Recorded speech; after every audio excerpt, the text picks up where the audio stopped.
And welcome back. You're still watching Beautiful Day. This is Weather HQ. Now, in a country often hit by typhoons and earthquakes, the need for resilient and sustainable housing has never been greater. Now, one local material is rising as a game changer, and that is bamboo.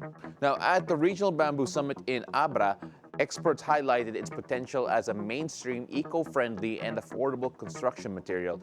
Leading this advocacy is BASE Bahay Foundation, known for its cement bamboo frame technology.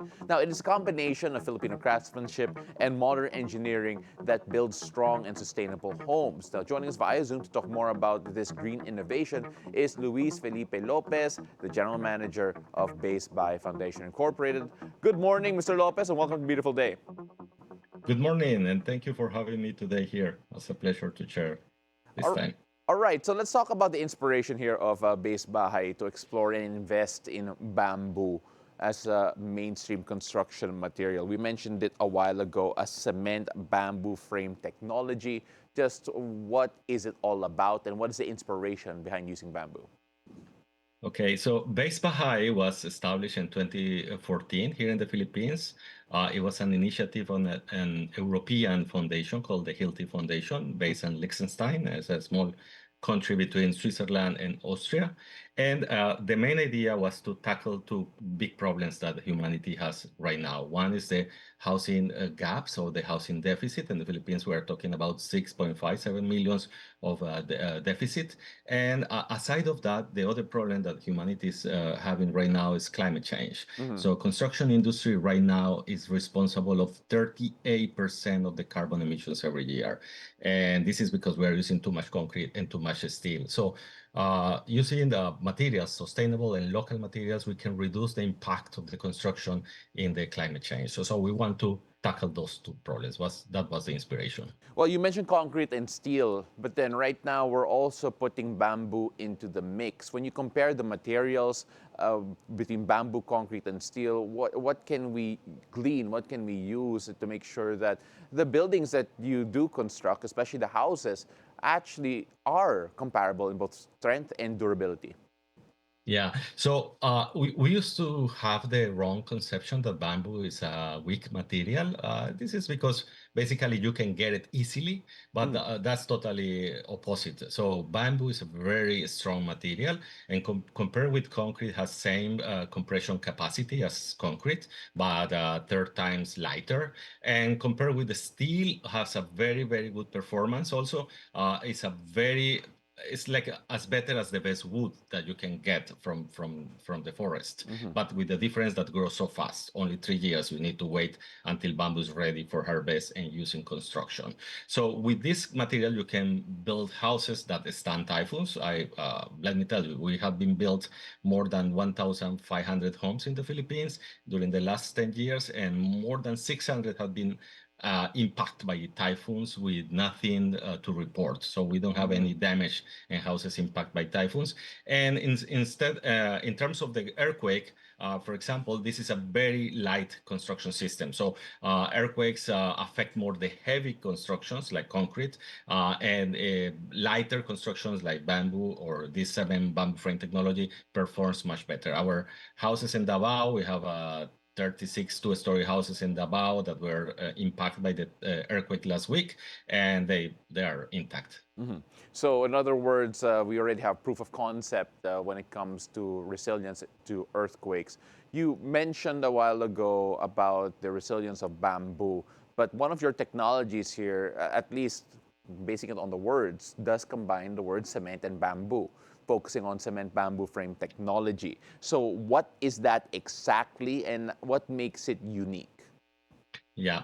So even though I mentioned that cement and concrete is a problem with the carbon emissions, we have to recognize that the properties of these materials are very good. The problem is that we are using those materials in excess. So what we Mhm. did is we combined the best of every material. In this case, we made the frame, as you can see in the video. The frame is made of bamboo, and we covered the house with flattened bamboo. It's called tat in some of the regions here in the Philippines. And then we have a layer, a very thin skin Mhm. of mortar cement. with this skin, we protect the house against the environment. The cement help us to protect the house against the humidity and against all the external factors. With this simple trick, the technology is more durable. The houses can last. Actually, this is inspiring a technology from Latin America that where we have houses more than 100 years old.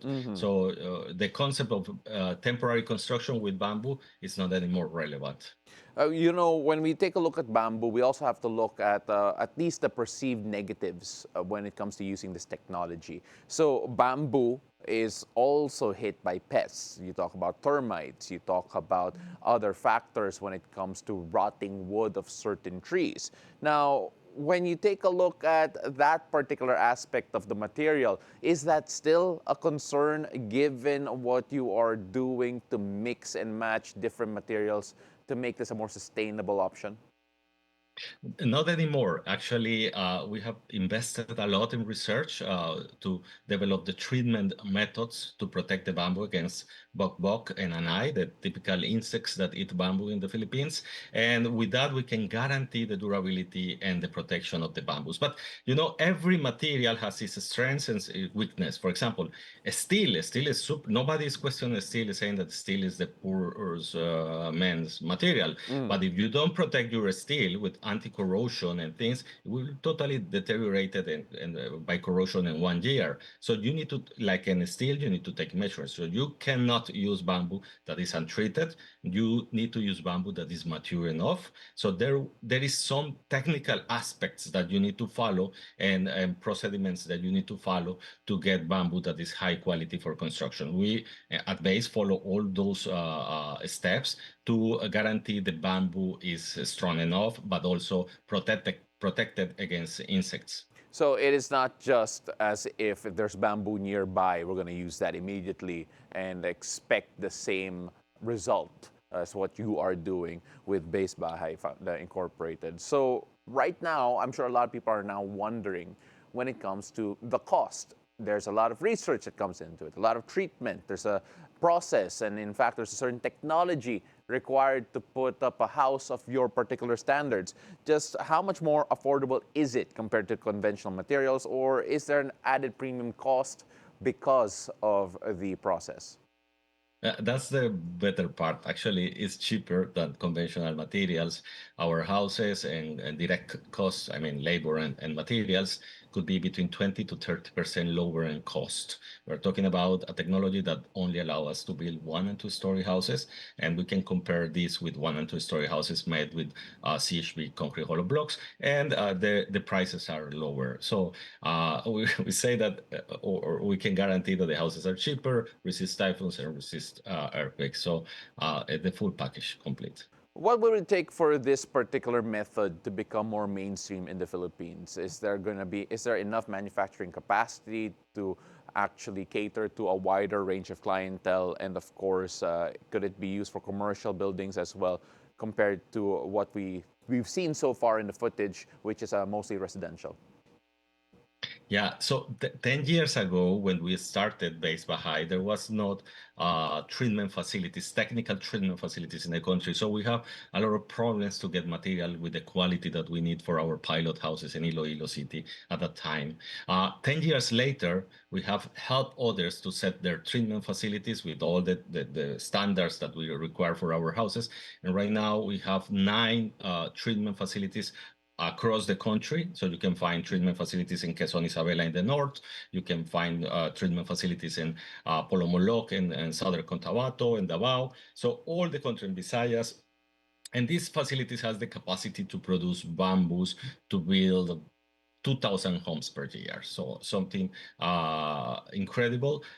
These facilities also can support the local market. We saw because of thanks to these facilities, the new architects and engineers that are involved in bamboo construction now can get materials with the high quality standards that they are looking. So we see resorts popping up, new pavilions and projects that are amazing, and now they have the opportunity to get bamboos with the high quality that they need for their projects. Sir Luis Felipe, we are at the end of our interview, but before we actually let you go, how can people reach out to BASE Bahay Foundation? Because I'm sure there are a few people interested in the material and want to know more. Yeah, you can reach us to our social media. We are in Instagram, we are in LinkedIn, we are in Facebook. You can contact us if you want to research. Let me just say something. We also have a laboratory in Manila. This is important because we run a technical laboratory in Makati. We work with 7 local universities and 19 international universities. We receive students from all around the world that came to the Philippines to learn how to develop these technologies and how to incorporate these technologies in their country. So basically, in the last 5 years, when we set the laboratory, we make BASE of Manila the hub for bamboo research in the world. We have students from Europe, from the US, from Latin America, from Africa coming to the Philippines to learn. So we are we putting the direction for the world to incorporate bamboo in building codes. And please contact us if you want to research, but also to the mayors and the local organizations that you believe that this technology can help you to achieve your goals in housing. Please contact us. We are happy to collaborate with you. And we're happy to hear from you here, Mr. Lopez. Thank you so much for joining us. He is the General Manager of BASE Bahay Foundation Incorporated, Luis Felipe Lopez. Muchas gracias, Senor. Thank you so much for joining us. Thank you very much.